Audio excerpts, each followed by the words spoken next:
Now I can't see you for some reason, Oh, so I might have to try again. How are you anyway? I'm good. I'm good. Pleased to hear it. So I'm just trying to find somewhere to work. No problem.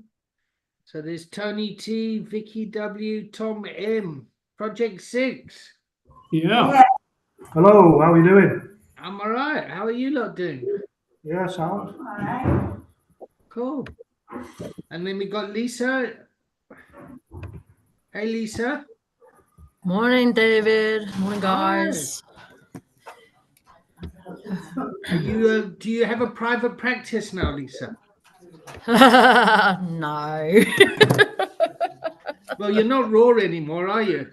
I'm just me. I'm just freestyling, David. Okay, cool. All right. So I'm gonna put there Oh, welcome. Lisa freestyle.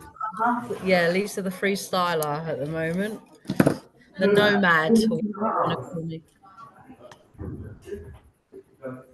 All right. And Michael, you're Project 6, yes? I'm Project 6, yes. I'm in the attic in Doncaster, In where the nobody attic. hopefully will find me. All right. And Tony T, Vicky, all, oh, there you've got Project 6 already. That's good. From Keighley. Keithley. Keighley. Keithley. Keighley. Where's that? Is that like Lancashire way? Somewhere up kind of Sheffield area. Yorkshire. Yorkshire? Yorkshire. Thank you. Geography is a bit rubbish.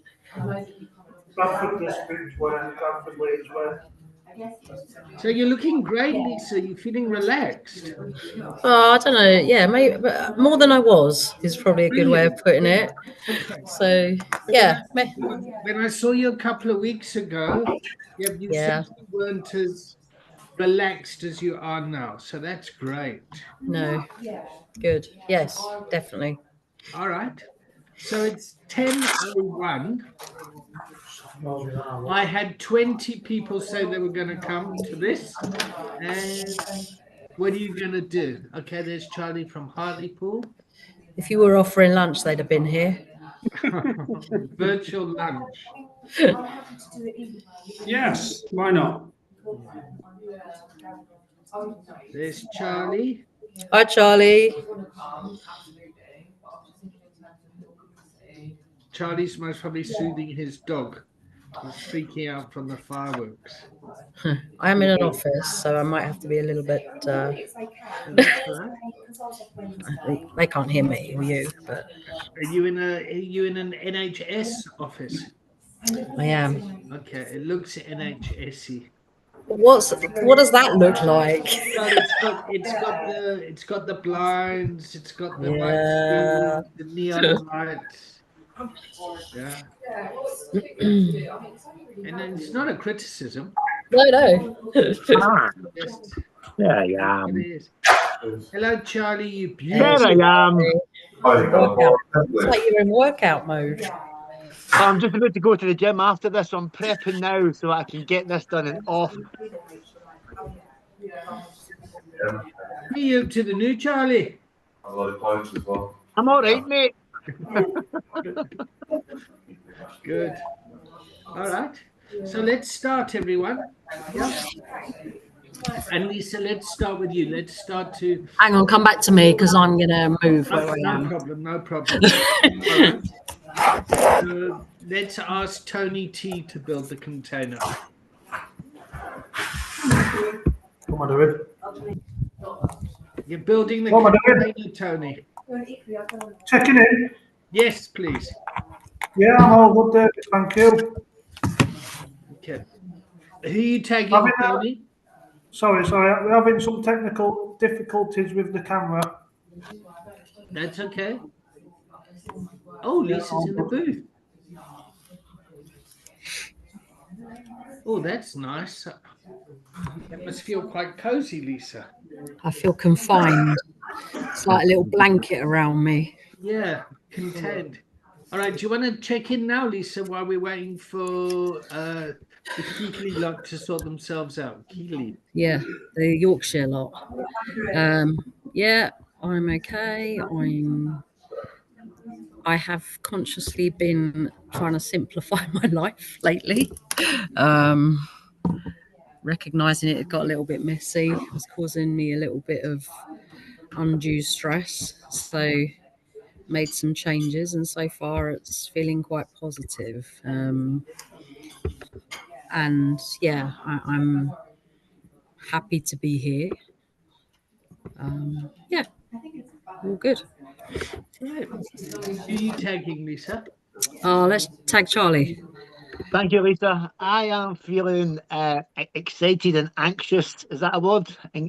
Excited and anxious. Yeah, that's what I'm feeling. And I've been on the beach all morning, meditating, walking, and doing some mindfulness. That's why I'm dressed like this. And I'm feeling grateful to be on this call. And I will tag Nick. Thanks, Charlie. It's Nick here. I'm feeling good, hopeful, ready to learn. Wondering why Lisa's in a Big Brother booth. Going to be evicted. Kind of a little bit overwhelmed as well. It's an incredibly busy time of the year for me, and I've got so much going on. So I'm trying to concentrate as much as possible. And I will tag, who hasn't been? Michael? Hi everybody. Sorry about this. I'm in a workplace in Doncaster that is far too small for us all. So I've actually found a little nook and cranny where I might not be disturbed. I wish I'd been able to walk on the beach in Doncaster, but we don't have a beach. So I've just had to make do with meditation and mindfulness, imagining that I was on a beach.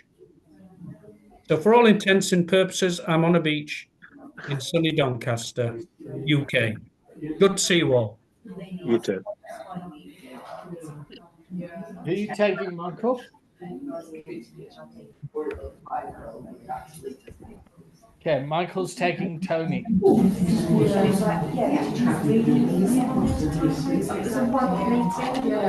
right, where's all that background noise coming from? Might be me. Oh, yes, there you go. Okay, all right. So it's 6 minutes past 10 where I'm at. I'm in the UK.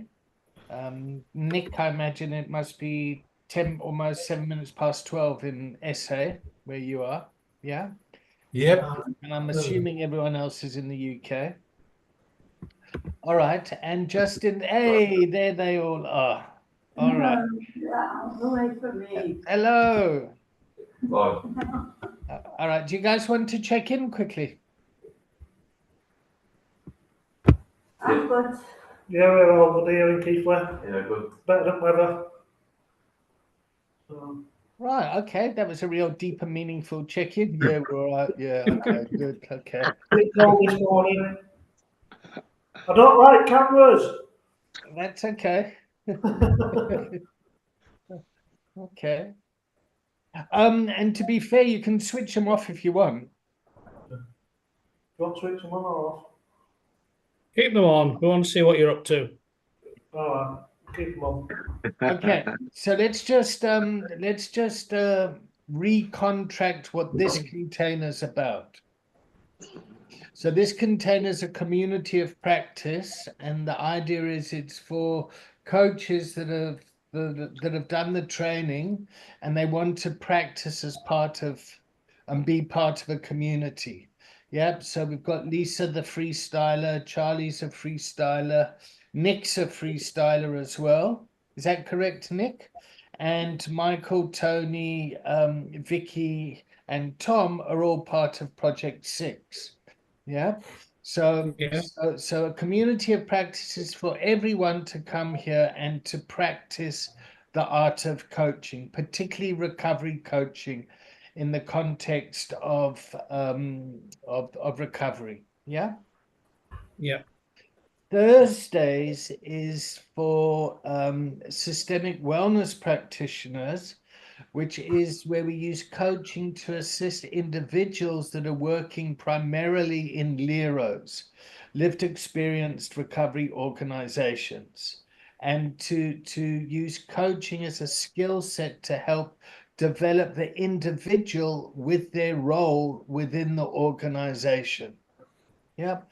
So the Project 6 people are all volunteers working in Project 6, and how can coaching help support them in their role and to develop the organization? So I just wanted to make those two distinctions. Also do recovery coaching with Cricket SA in another container where we're training cricket coaches around many hubs within South Africa to use coaching as a skill set to try and build communities there, making use of cricket hubs and cricket coaches. So where we're essentially training sporting coaches in the art of recovery coaching and mental well-being. Yeah. So somebody like Charlie would be do very well in that sort of environment, because he's very kind of sporty. That's a complete judgment that I'm projecting onto you, Charlie, Sure. seeing as Sure. you've arrived in your gym clothes. And Michael's wearing a tracksuit, but I'm not sure how sporty Michael is. Yeah, but he might be a spectator of cricket or something. I don't know. Yeah, okay. All right. So the rules are, for want of a better word, is we create the container, we check in, we contract, and then we see what the agenda is. So the agenda always emerges in the container, and then we'll take it from there. So where should we go today?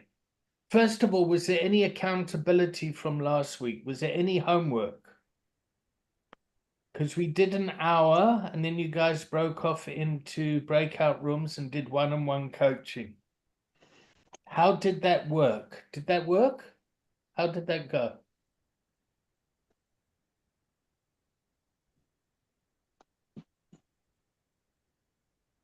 Can you talk one at a time, please? I'm getting so much feedback. I can't make out what the Well, fuck is about. it worked very well for me. You broke me off into a room with Rabson from Zambia, Oh, okay. How did that and go?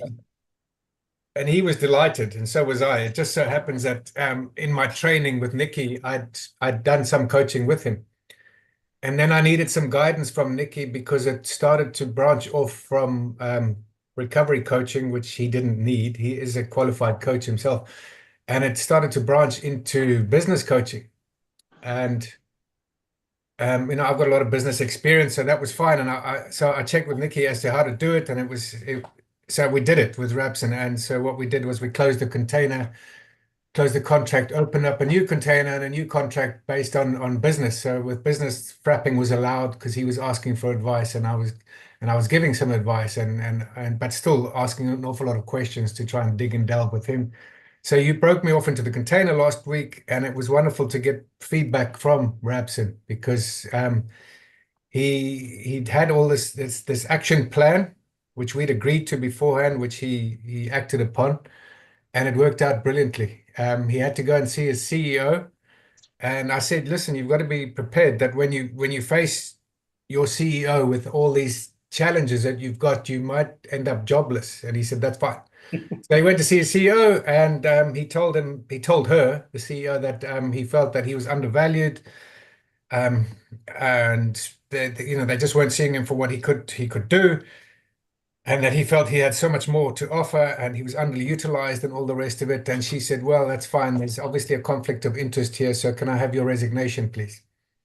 Okay, And so he said, Nick, I just want to double check on confidentiality first before we kind of broadcast Rabson's story all over the yeah. internet. "Yeah, that's true. I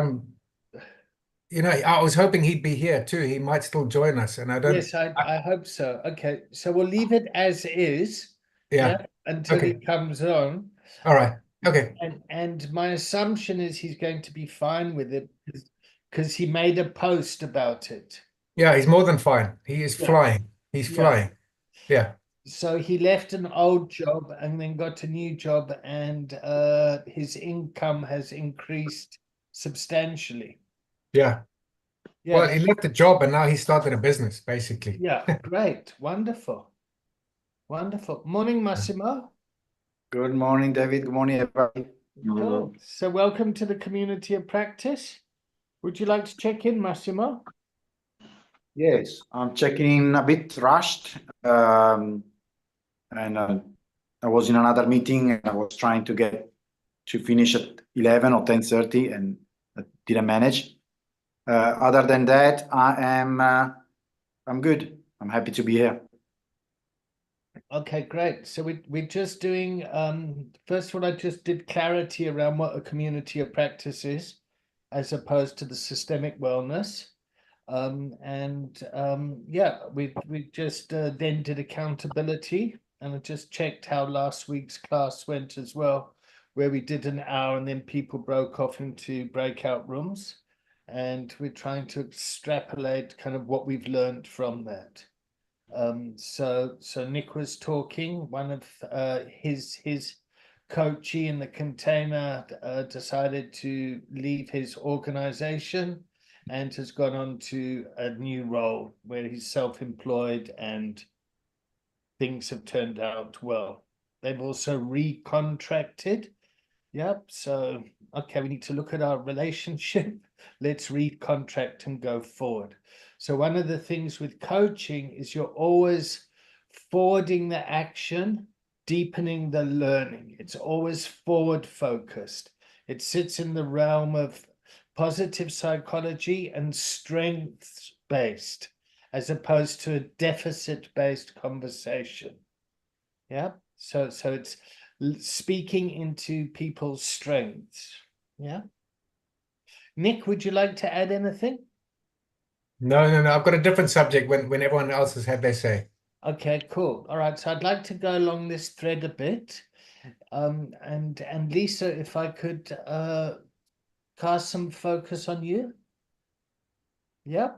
All right. So may I give a bit of history? Yeah.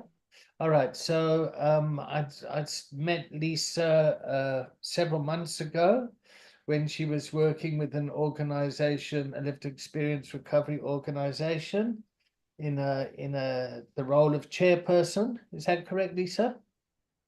Yeah. And Lisa made the call to bring the training in to develop the organization and has since chosen to leave the organization, but has come here to develop her skill set and coaching as well. Yeah. And I can straight away see from when we engaged a couple of weeks ago, as soon as Lisa came on the call, I could see energetically she was in a much, I'm going to say, better place, kind of physically, just by eyeballing her. Yeah. We haven't even spoken. So as coaches, it's also very important to kind of, physically look at someone and then to listen to their language as they're talking, as opposed to the content that's being said. Yeah. So Lisa, let's go to you now that you're a freestyler. Okay. What do you want from me?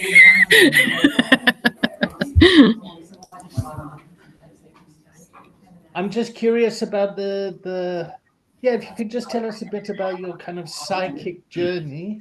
Okay. Months. Yeah, it's just been a massive roller coaster, to be honest with you. So Raw is a Lero that's been set up in Kent. Like David said, I was chairing that. And it's, it's probably been in operation just over a year now, and it's been amazing. It's been a real, success so far, and but there's also been, a lot of difficult stuff as well around it. Personally, culminated probably in July this year when I found one of the volunteers who was a friend of mine dead from an accidental drug overdose. And I think subsequently, for me personally, it's been really difficult to try and manage that. I feel like I had a holiday few weeks back. So I was away for 3 weeks on my own doing, it was an amazing holiday, but I think it sort of highlighted to me, I had a massive sense of freedom in it. And I also felt that I was like, I could look at stuff from the outside and think, actually, this isn't healthy for me how it is at the minute. So it was a really difficult decision, but I decided I needed to step back for my own, health, which has been really difficult to manage the last probably couple of months or so. And I think I just reached a point where I needed to put myself first. Rather than, it's difficult when you've got a passion, you want to help people, and you've done so much, but it is constant, and I work full time as well, and I think it was detrimental to me, which there's the whole thing around you can't help anyone else if you can't, if you've not got it to give kind of thing. So stepping back from that has basically, it was a really, really difficult decision. And I'll never say never that I won't go back and do something in some capacity or something like that. But at the moment, it's been the right thing for me to step away.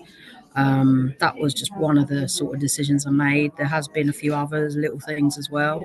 Just recognizing, and I think to me, it's just trying to keep things simple, and trying and manage, like I say, manage myself before anything else. It was a really difficult decision. It was very hard to sort of walk away from it, but I think I also know, and I feel like a weight has been lifted. So personally, it was definitely the right thing for me. That's sort of where I am, but I completed a lot of the coaching hours, that kind of thing, and I didn't want to just, not do it. Like I say, I don't want to.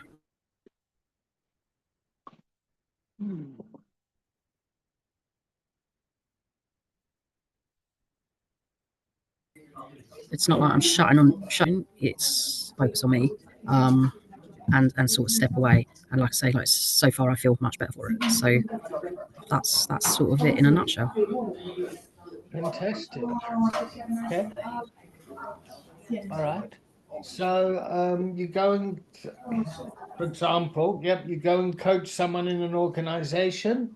The HR people bring you in and say, this person needs coaching. You start to coach the person, and then the person decides, oh shit, this organization isn't for me anymore, and leaves. Yep. HR comes to you and says, what have you done? We asked you to coach the person, now they're leaving. What the fuck? But then I think it's also, you don't want to keep someone there that isn't, where it's not right for them as well. And with the coaching, it's around the openness and not giving them answers. It's helping them to come to their own conclusions, isn't it? Exactly.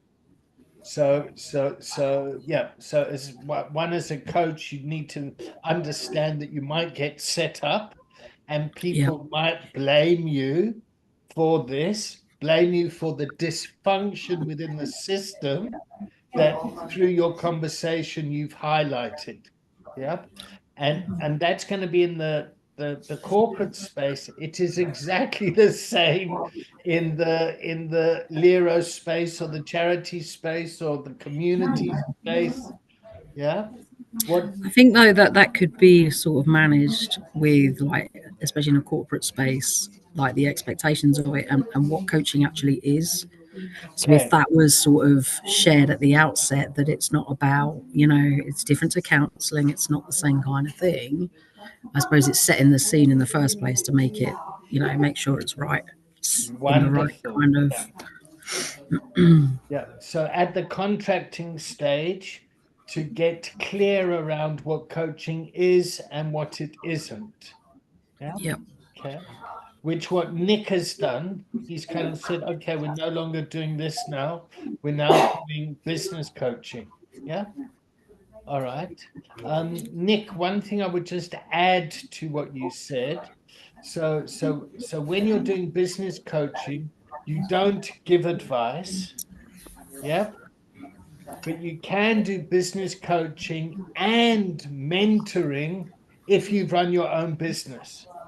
So you're doing coaching and mentoring in a business context with your client.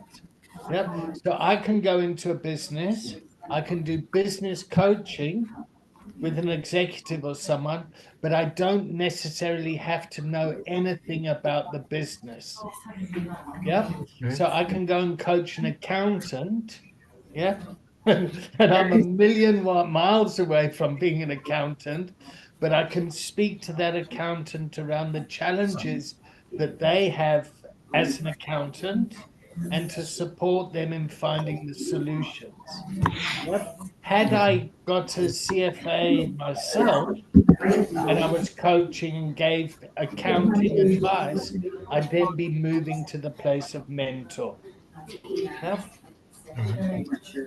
Okay, great. Thank you, Lisa. All right. So, Michael, what have we learned so far in today's community of practice? Can you mute, please, Lisa? Oh, sorry, yeah. No problem. Okay for me to speak? Yes, please, go for it. Okay. Well, unfortunately, I missed last week's session, had to leave early, but listening to today, I see how coaching and recovery coaching can be applied to a whole range of different scenarios as long as the structure remains the same, because it's about the check-in, where are we, whether it's C or Lero or whatever it might be, to try to determine where that person is in order to build that container. And from then we can draw up a contract as to what can be expected from this coaching session, which then allows for a meaningful agenda to be constructed. So it's not beating about the bush, it's actually trying to deal directly with the issues or the challenges that individual might be facing. And then various tools and techniques can be applied, which at the moment I'm still very new to it and still exploring. Therefore, I have my notebook with me and certain prompts that will help me to maintain a positive climate for coaching. I can't rely upon it all in my head at the moment, like the Collins window, etc. As far as my organization is concerned, it'll be later in November that I'll be having some clients, if that's what we call them. So these sessions are very useful for me to just learn, basically, and relearn. The more one does it, the easier it can become, and the more natural it can feel when we're having those conversations. And for me, it's to not be distracted and talk about other stuff, really, or for it to be about my personal experience. It's about active listening and trying to draw up a meaningful agenda, but always also to have numerous check-ins. The check-in doesn't have to be just at the beginning, and the check-out doesn't have to be at the end. It's about going through the process. So if I, as a recovery coach, was not quite sure, I'd have another check-in.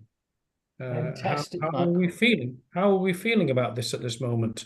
Have we covered what you expected? Could you tell me what next, or where you're going? So that's what I've learned from this morning. Wonderful. Wonderful. Okay. Charlie, would you like to come in? No, not really. Oh, okay. All right. No, I'm fine. Yeah, I love what Lisa says in that self-development. When you take the coaching into an organisation like Raw, and you go, oh, maybe that's for me actually, and then it takes you on this completely different path. That you didn't think that you were going to go on, and then life throws you something, and then you end up going down that path. I also love about coaching that it's the agenda man falls on the client, and they have the answer to their solution, and I love that. And it's up to the coach to help them find their way out or their solution. And I have wrote me a couple of notes as well, because I always carry a pen and paper because I'm terrible. I'm a bit like you, Michael. And I like that forward focusing and the strength-based conversation. And for me at the moment, it's that relearning, man. As Michael said, I just feel as if I'm really starting at the very, very beginning of all this. And a bit like Lisa, this has just found me, this coaching, and I was not expecting this to come when it came. And when it's come, I thought that's what I've been looking for. And more than that, man, actually, it was the coaching has given me my agenda now as well, and that was to be my authentic self, because for most of my life I've never been. I don't know.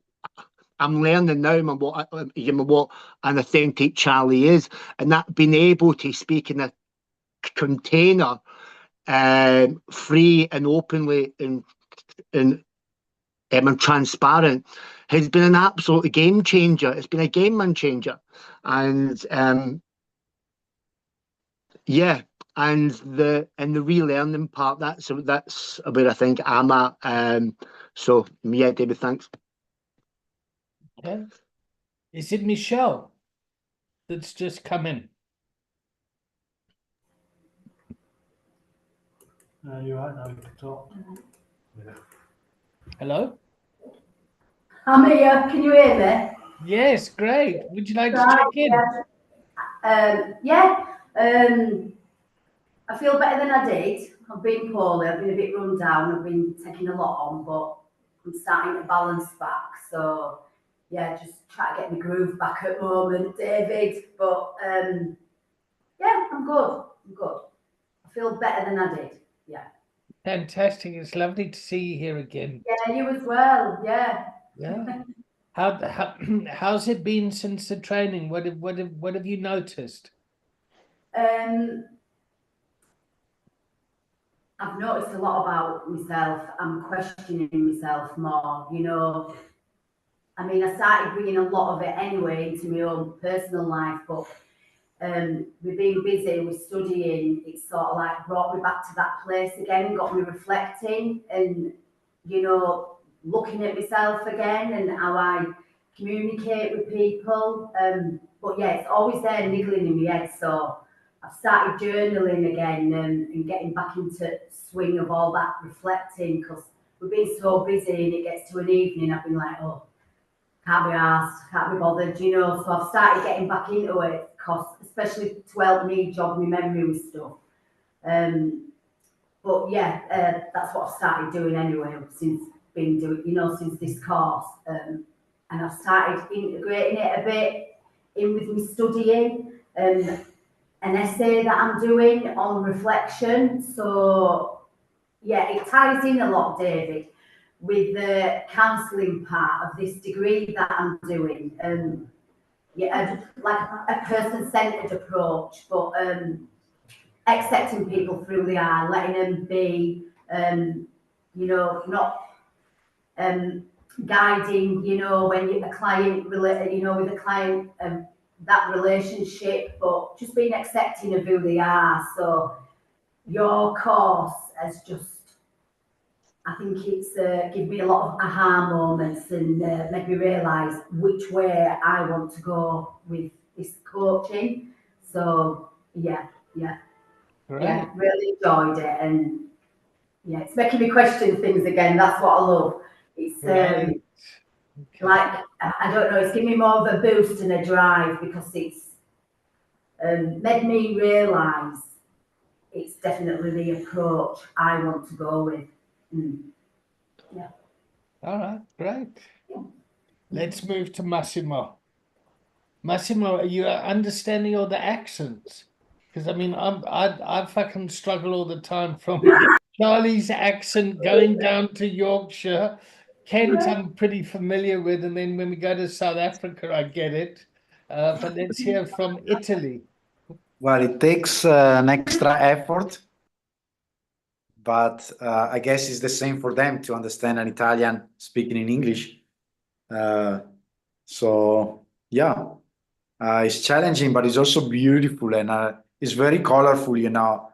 One thing that I'm loving the most, I always see English more in a broader international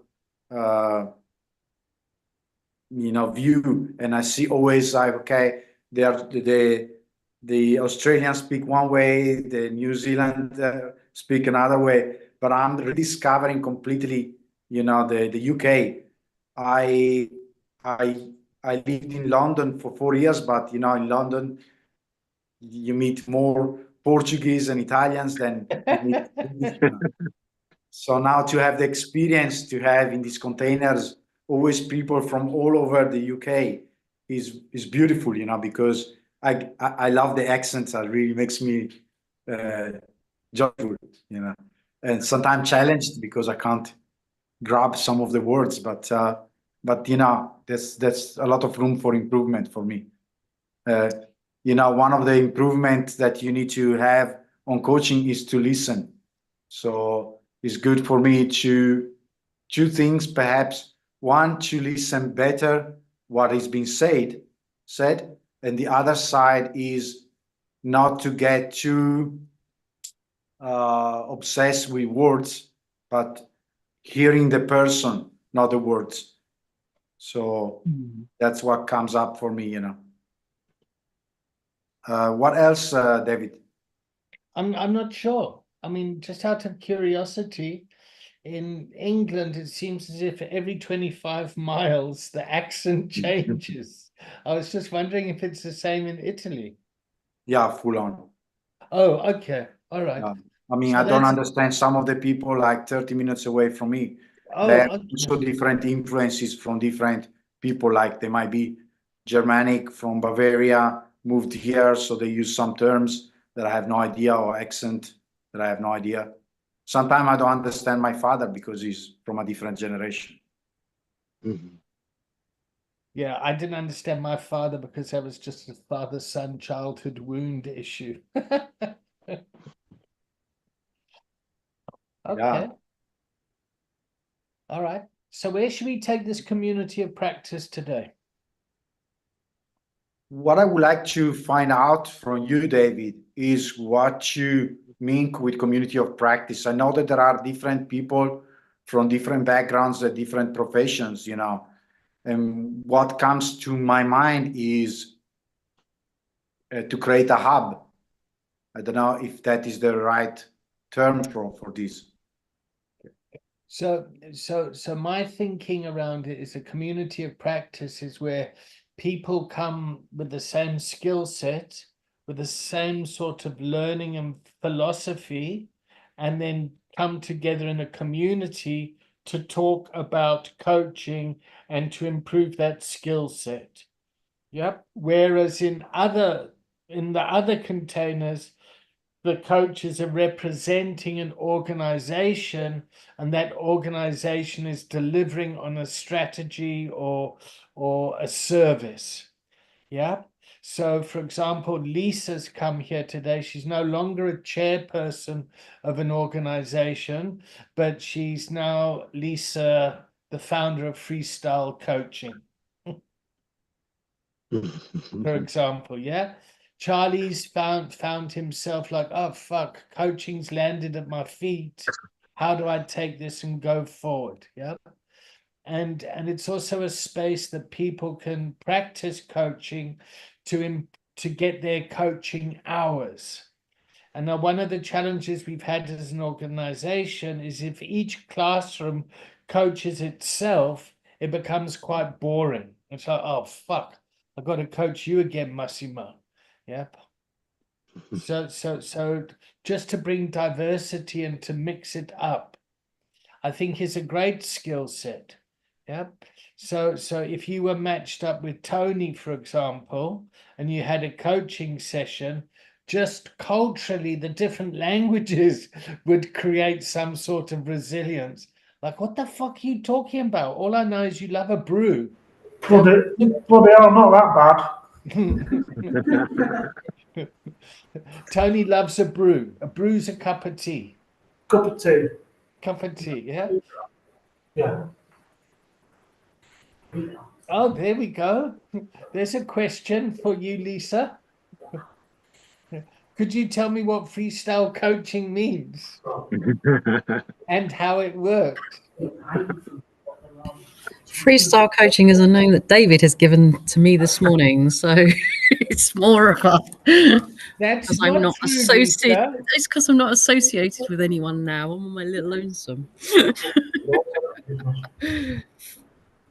I didn't give it to you. You mentioned it. You said, I'm a freestyler. Yeah. I'm just here freestyling now. Call you I like freestyler coaching. Don't start rapping for God's sake.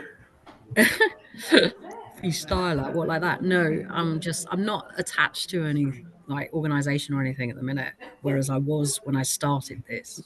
So now it's rather than obviously attach me to that organization, I'm a freestyler, a bit of a free spirit at the minute. So that's what it means. If I could ask, Lisa, how do you get your clients then? How are they referred to you? I'm not sort of in that situation at the minute. It's just a case of finishing I can still get access to it through the organisation I was with. But for me at the moment, it's just a case of going through the training and getting that finished and then deciding what to do with it after. So again, freestyling. It could be the next Olympic sport, actually. I like that. We could all be Freestyling. freestyle coaches. Yeah, there is no plan yet. And that's okay. All right. So where should we take the conversation? Charlie, did you want to say something? No, I just I love the freestyling name. Actually, I think it suits that. I think that you should keep it, Melissa. And if you don't keep it, I'm nicking it. Do I need to get it? I need to get it patented quickly. You are, or it's coming over to this Glasgow way of life. I can assure you. But I do like that. Is the Michael asked there about how do we get kind of clients, and that's something that I've been working on at the moment and trying to, even though I don't think I'm ready for clients, if someone was to come and I've got quite a big or a no bad social media man following, and I'm quite big on mindfulness and meditation and all this, and I've been in recovery now for nearly 2 years. Well, we're just in 2 years, so I'm hoping by portraying this on social media, the lifestyle that I live, like most people know that I live in social media, anyway, will start to attract the type of clients who are going to fall into my bracket. That's how I hope in the future that Freestyle Charlie will start to get a kind of reputation for this recovery coaching, by just gently by just trotting on the sand until the time opens up, and then hopefully clients will come. But I'm really hoping that it would be good word of mouth, because I think the word of mouth is the best sort of advertising. That's what I'm hoping for in the future. But yeah, I just thought I would throw that into Lisa Freestyler. I don't have an answer for you because I'm doing my own, Charlie, but I've got a slogan for you. Go on. Build your recovery muscles. I like it. Michael, you got your hand up? Yeah, please. I need to find how to do my hand on the Zoom call, so I'll just use my hand. It might be quicker. Just talking to members of staff back at Project 6, they were very interested in the 3-day coaching that you led, David, and we were talking about some of the processes, and they were very keen to learn. But unfortunately, because of the situation, staff members weren't able to attend the coaching session. Well, I don't understand it, whatever reason. But what if a member of staff wanted to gain access to this coaching? How might they do it? Through the organisation, or are we as recovery coaches beginning to start this process able to guide them in any way? They just feel that there's something that's so vitally important, particularly in their one-to-ones, in the work that they're doing, that they might be missing a trick, as you might call it. Okay, so here's our strategy. Yeah, and here. Oh well, there you go. Well, there's some direct wisdom from Lisa. Oh, that was for Charlie. Okay. Lisa's got real skill set in the in this sort of area, on the kind of the practical commissioning side of things and getting stuff paid for. What I'd like to talk about is our strategy in terms of recovery coaching as a skill set and the world that we find ourselves in. Yeah, so basically we give all the content away for free. People can go online and do the content and do the hours, and to get to understand our philosophy and ethos. Now, a lot of people think that that's a bad business idea because we're giving stuff away. The challenge out there, though, is anyone can call themselves a recovery coach, and you get that there's such a vast choice. Nobody kind of really knows what a good coach is and what a bad coach is. Yeah. So we've said, here's our theory, here's our content. By all means, go and do it. But you don't want to go and see a brain surgeon who's just been to the library and read the books. Yeah, you want to see someone that's done the practice and is certified and accredited. Yep. And this is what we're doing here, making sure people are going through the process. So if someone calls themselves a Mauni certified coach, the marketplace can rest assured to some extent that this person has been through a process. Yeah. So I always keep going on about there's the theory, there's the practice, and then there's the process of coaching. Yeah. So the process of coaching is what happens to you individually as you go through the training and as you kind of get these aha moments. Yeah. So Lisa has been through a very traumatic process in her organization where she was a chairman of a lot of volunteers. Yeah. And it's been a fucking grueling process for her. Yep. And psychologically, that could be a very unsafe environment. I like to think we've done pretty well as a community in holding Lisa through that. Yep. With Lisa's additional personal support. Lisa will have a whole lot of... Lisa, you're right me talking about this. And the reason I want to talk about this is the stuff that people fucking fear or aren't trained for when it comes to the front line. Yeah. So there's a resilience and a robustness here that our coaches have to go through because we're talking about it in environments like this. Is this making sense, Charlie? Yeah, it is. So, for example, a few weeks ago, Charlie had a rude awakening, yep, around his white male privilege. He had no understanding what it was like for a black English person living in the UK. He was just completely unaware of it. And he's gone through the process now of waking up to, oh my God, there's a whole fucking world out there that he suddenly became consciously incompetent around that. Does that make sense? So Yeah. so that means he has experienced cultural sensitivity by fucking walking into the fire unknowingly. Is that making sense, Michael? Yep. So your colleagues, by all means, can go on and do the online training. Yep. And to get an understanding of the theory, and you guys can talk about it amongst yourselves. Yep. Personally, I would love to come and train them and get paid for it because I'm trying to run a business. Yeah.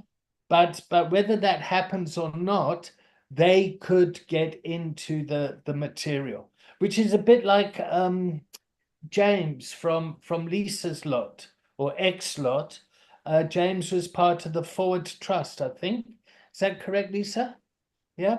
And the Forward Trust paid for Raw to get trained.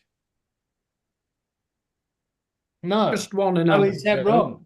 Oh shit, sorry. Oh gosh. No, Raw had their own funding, and we decided to Oh use that wow. money. So, Oh, yeah, that's even it was better. us that paid for it. It was us that determined that it was something that we wanted to pursue in, for like the good of the population, so to speak, but also for the volunteers and to give them something back really from Oh, what they fantastic. were doing. So yeah, no, Forward, it wasn't a Forward thing. It was totally a Raw thing. Oh my God, I'm even more impressed with Wow. wow. Okay. Oh, Just that's one point. wonderful.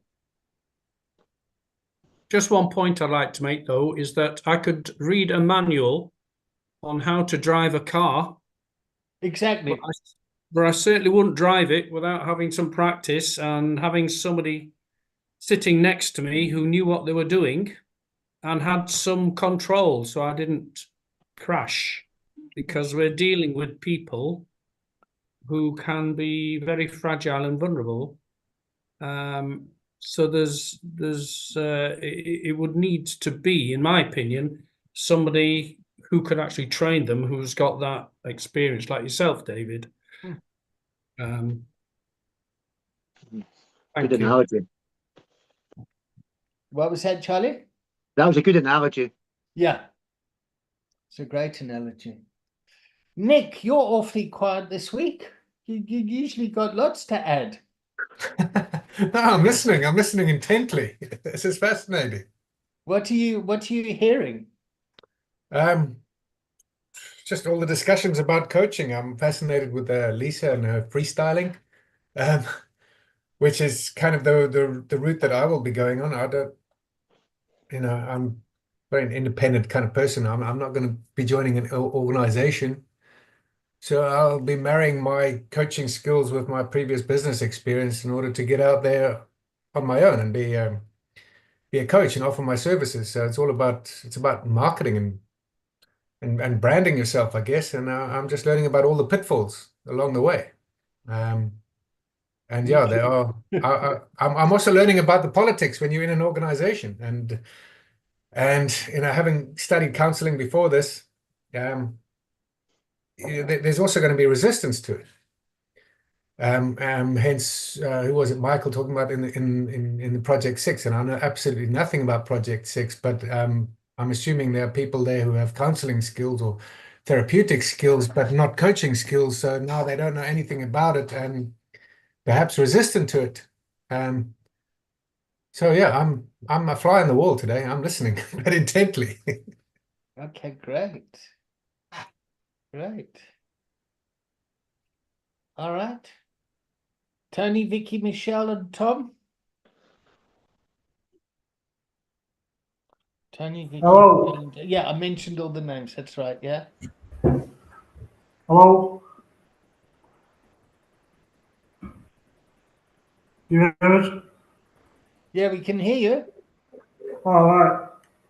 So yeah, we're just listening at the moment, and we did a lot of practice last week on the importance of feedback as well. Because we ended up doing a coaching session, and it was all about like relationships and stuff. So I could say a lot about it, but I'm respecting confidentiality as this is online. So, but yeah, and then Lisa came in, and then we started discussing the importance of feedback as well. So yeah, it's with a lot, yeah. Okay, great. So let's move on to feedback. Yeah. And how important it is for you as a coach to be open to feedback and to build that robustness. Yeah. And leaders in organizations that don't take feedback well aren't great leaders. And we constantly need to get feedback. How's it going? Is this working? What can I do better to support you? Yep. And I'm going to go to Nick here. Nick, a few months ago, gave me some feedback around saying, and the way I heard it, which isn't the way Nick said it, but the way I heard it is, what the fuck is going on with your messaging? I don't know who we're following. There's so many fucking brand names here. I'm overwhelmed and confused. Can you get clear on your messaging? That is not the way he said it. Okay? But it's the way that I took it on and heard it, and my own internal debating committee processed it. Yeah? Now, the way that I responded to my internal thinking process was, fuck, this is great news. Nick is feeling safe enough to give some very valuable feedback that I might feel criticized and get defensive about. Is that making sense? And what I was able to do was to take that feedback, ponder on it, and then reflect and go, actually, you're absolutely right. And then adjust accordingly to communicate better. And I like to think I've improved there, Nick. You have. Yeah? Michael, you got your hand up? Yes. In order for that to happen, David, there needs to be a trust Exactly. built.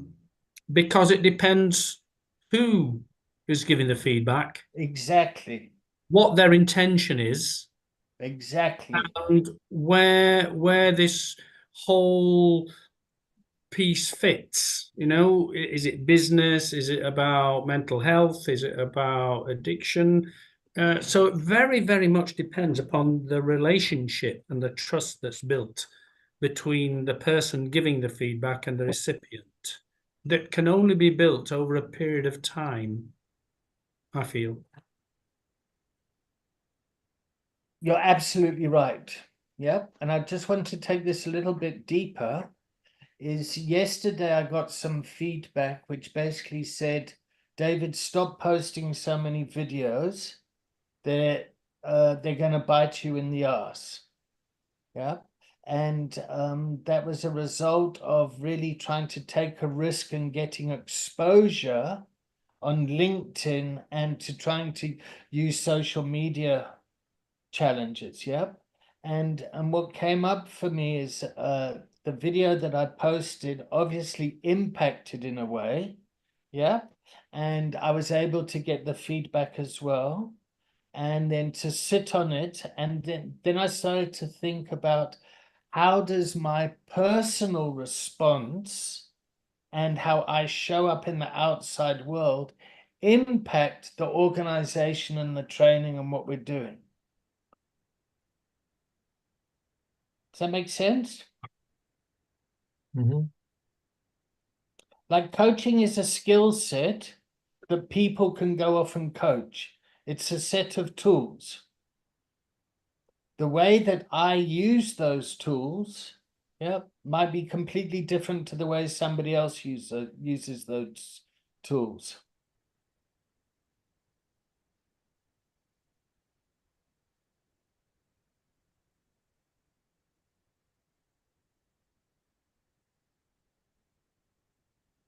And I think a lot of people that are in recovery that kind of go out into the world and share their experience, strength, and hope in the sponsorship role. Yeah. I think sometimes that can create what's the word I'm looking for? Can be unhealthy because the world projects, oh, this and that guy was able to do it. That guy's clean. He's got such a wonderful recovery. Oh my gosh, he's run off with a newcomer and he's 13 stepping. Oh my God, that person's a piece of shit. The AA doesn't work. It's a bunch of, do you know what I mean? It's that sort of stuff that I need to be aware of, or we need to be aware of as coaches as well.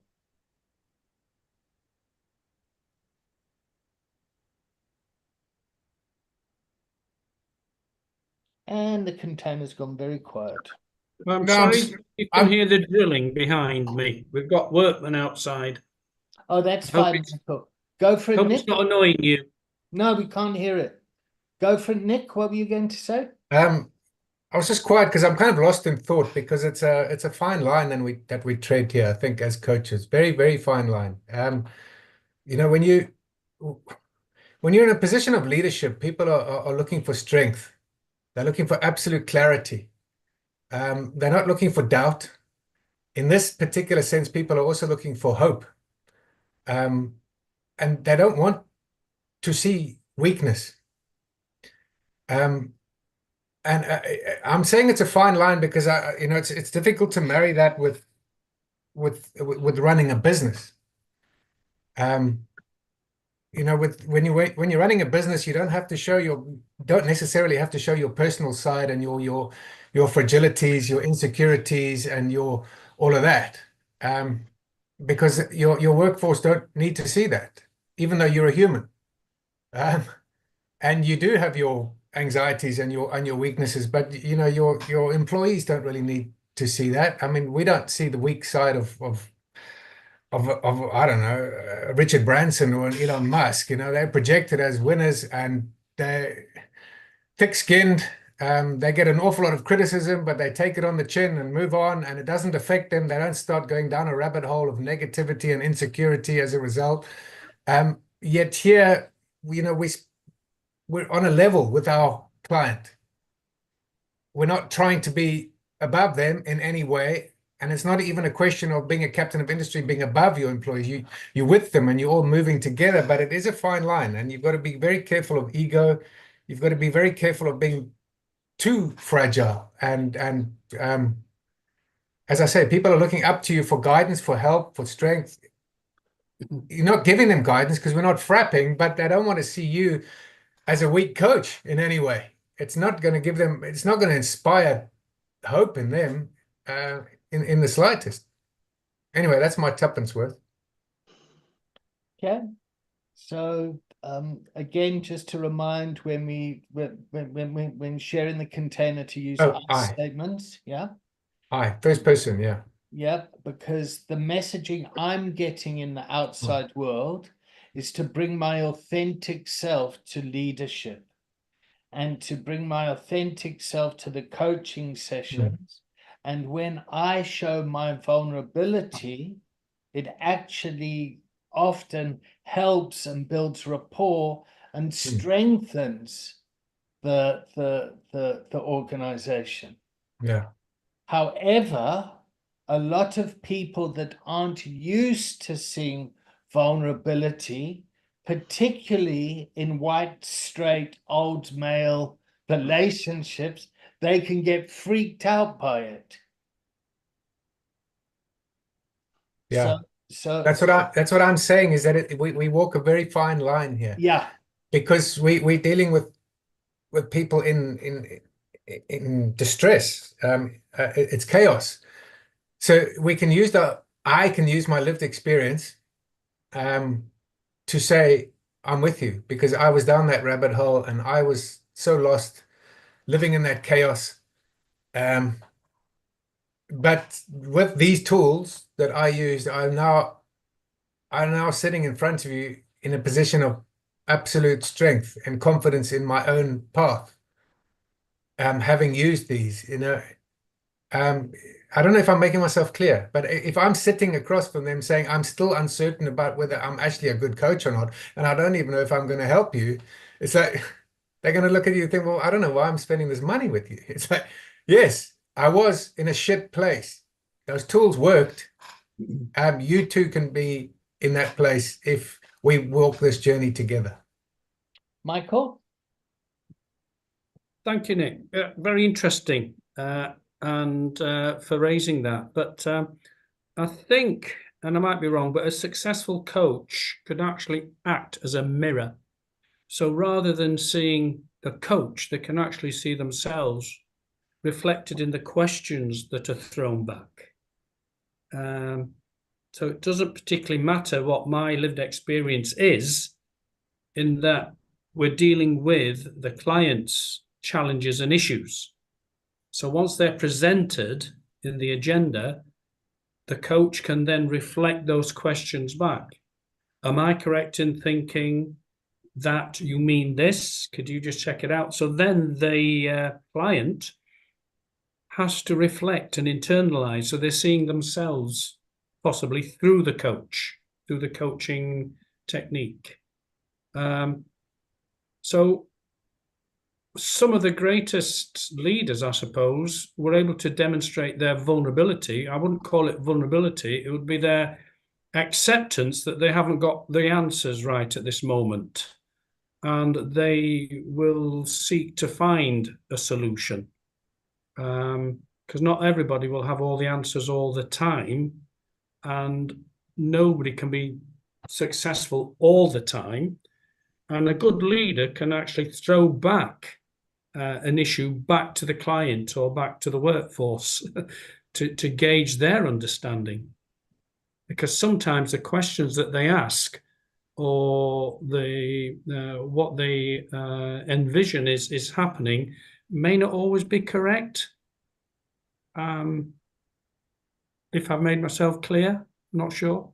Yeah, absolutely, Michael. I get you, but and there's no harm in showing your vulnerability. In fact, I think there's a lot of virtue in showing your vulnerability, but at the same time, you are subliminally showing your strength through your listening skills and through asking the pertinent questions. They might not even be aware of it, but they've got the answers. We know that, and you are very slyly getting the answers out of them through your levels of listening and your questioning, which is showing a strength without you looking bold or looking strong or being in their face or anything like that and being dominant in any way. Just by confidently listening deeply and asking the right questions, you're showing a strength. There's also the power of silence, Nick. Oh, yeah. That one does not have to reply immediately. Oh, there's a problem here. Oh, well, why don't you do this? It's a case of looking at them intently, letting them know that the question's been registered, and then just being able to throw that question back or throw something back at them for them to internalize.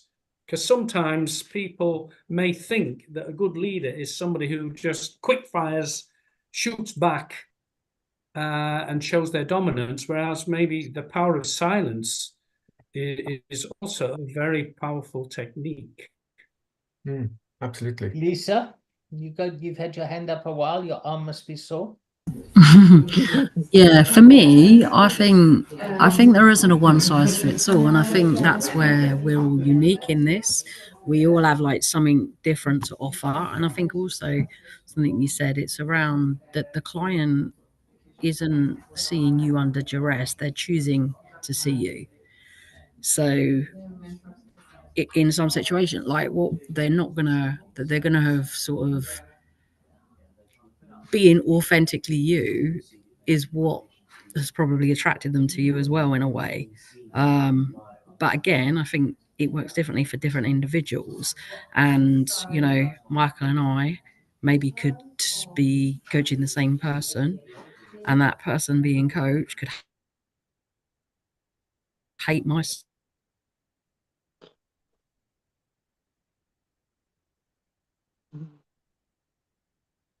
style, but really like not everyone's gonna.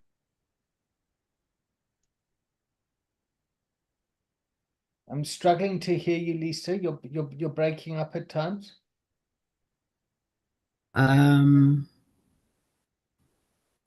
But yeah, I see it as like our role is more listening. They're coming to us. We're not grabbing them by the scruff of the neck and forcing anything on them. Oh, is it? My connection is poor. Oh. It looked very interesting what you were saying though. And then but yeah, different. It's all about rapport. If you can build rapport for the client. So it's like when I tell people, Jesus, don't talk to me about relationships. I've got 3 ex-wives. People often want to talk to me about relationships because I've got 3 ex-wives. Okay. So it's 11 here in the UK. We've been going for over an hour. Should we take a 5-minute break? Let's all come back at 1/4 the hour.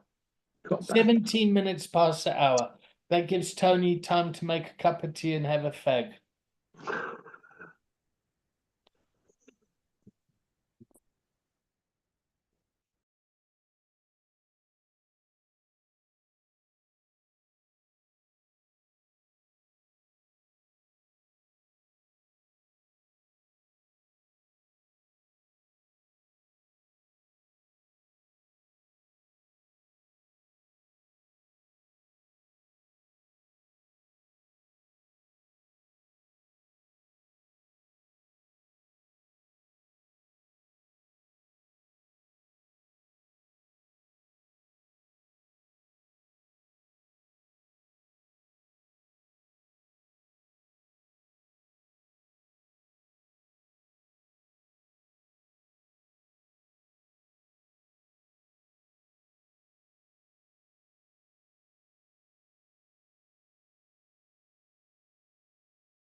Tony's got a background now. Oh, are you in the same place? The two of you? Yes. We're in the same Your garden. What I told you about being on that grass. Hey, There we go. All right. I see Gwen's joined us. Good. Welcome, Gwen. Thank you. Would you like to check in? Thank you. Sorry. Would you like to check in, Gwen? Yes. I'm sorry I'm joining so late. I've been busy with work, but I really wanted to be here. So thank you. Thank you. Okay. Yep, we meet every week at 12 o'clock South African time. So yeah, welcome. All right. So let's carry on.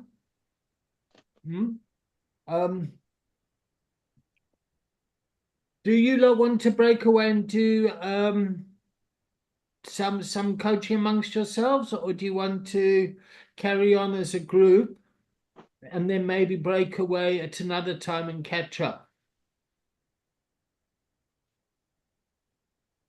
I don't mind a breakaway at all, and then feedback just before close.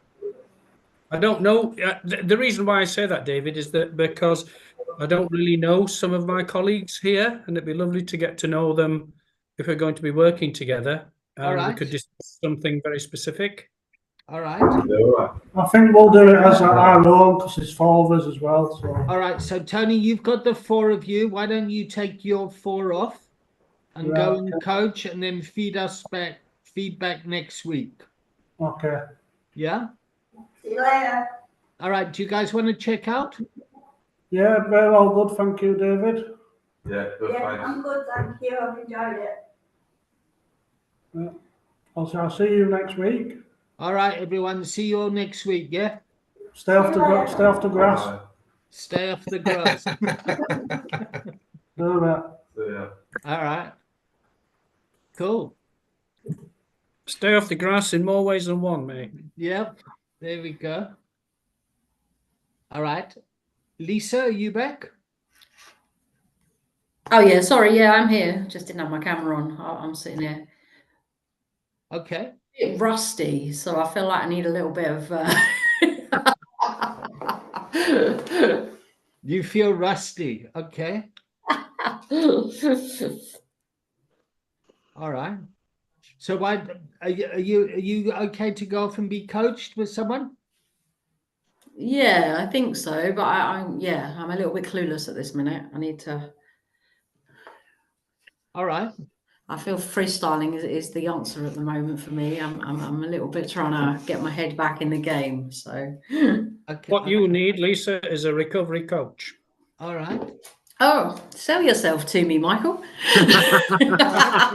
Now I'll put What I just did. I'll put Lisa and Michael into a room, and then I'll put Charlie and Nick into a room. Does that work for you, Charlie? Does that work for you, Nick?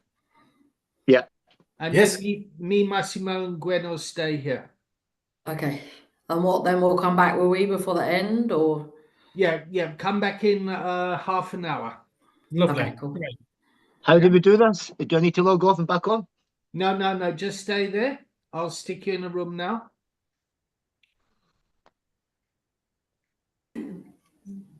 Okay. So I'm gonna put Michael and Lisa in room 1. Let's see. Open all rooms. Charlie went in. So excuse me, I'm doing my best here. You carry on. Okay, come back at 10:02.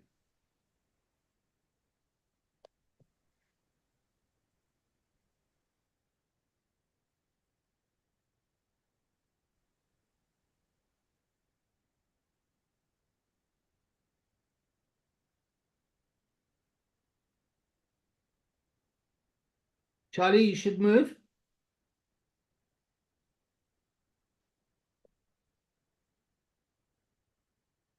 I think he's frozen. Okay, well, we'll see. How are you, Gwen? Me, you, and Massimo can talk. Yeah, I'm sorry to container bust. You didn't Yeah. contain a bust. It's fine. It was just that you're muted. You're muted, Massimo. Yeah, are we still YouTubing? Yep, you are still streaming. Let me stop the stream. So everyone check out. Goodbye. Thank you very much.